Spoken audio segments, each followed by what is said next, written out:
Delhi high court ने अरविंद केजरीवाल जी की याचिका को खारिज कर दिया, ये कहते हुए कि इनकी याचिका में सिर्फ डर और लांछन है, इसमें कोई साक्ष्य, एविडेंस और तथ्य नहीं है। अब केजरीवाल जी ने पिछली बार खुद ही को रिप्रेजेंट किया था कोर्ट में और उन्होंने बोला था कि मैं चाहता हूं मेरे केस से जस्टिस शर्मा जी रिक्यूज कर जाएं, मेरा केस ना सुने, और इसके पीछे मेरे पास रीजनेबल डाउट है। नाउ जो इन्होंने वीडियोस में रीजन दिया, अच्छा वो सारी video Twitter, Instagram, YouTube, Facebook से हटवा दी गई दिल्ली हाईकोर्ट के ऑर्डर पे कि नहीं जानी चाहिए वीडियो बाहर। नाउ उन वीडियोस में केजरीवाल जी ये बताते हुए दिख रहे थे कि जस्टिस साहिबा मैडम, जस्टिस शर्मा मैडम 4 बार अधिवक्ता परिषद के इवेंट्स में जाती हैं, जो आरएसएस बीजेपी द्वारा लिंक्ड इवेंट्स हैं।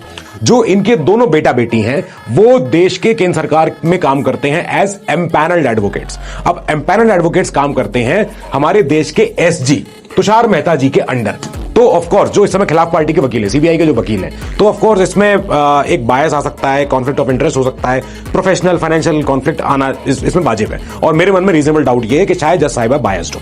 इन्होंने कहा रीजन एक और है, पिछली बार ट्रायल कोर्ट ने 3 महीने की सुनवाई के बाद मेरे लिए एक डिस्चार्ज ऑर्डर दिया था और उसको जस्टिस शर्मा मैडम ने 5 मिनट के अंदर बोल दिया कि ये ऑर्डर जो है वो उसमें एरर है, उसमें गलती है, केस चलेगा आपके ऊपर, डिस्चार्ज ऑर्डर जो है वो कैंसिल हो गया। तो इससे मुझे दिख रहा है कि शायद बायस्ड हो। अब इसके बाद जस्टिस शर्मा जी ने आज इस ऑर्डर को सुनाते हुए बोला कि आपकी याचिका खारिज करती हूं मैं, और मैं इस केस से रिक्यूज नहीं करूंगी, क्योंकि मैं 34 साल से जो मेरा करियर है वो एकदम परफेक्ट है और उसके ऊपर कभी दाग ऐसे लगा नहीं है। आज अगर एक लिटिगेंट के कहने पे मुझे अपने केस से रिक्यूज करना पड़े तो ये इससे गलत धारणा जाएगी, इससे गलत मैसेज जाएगा।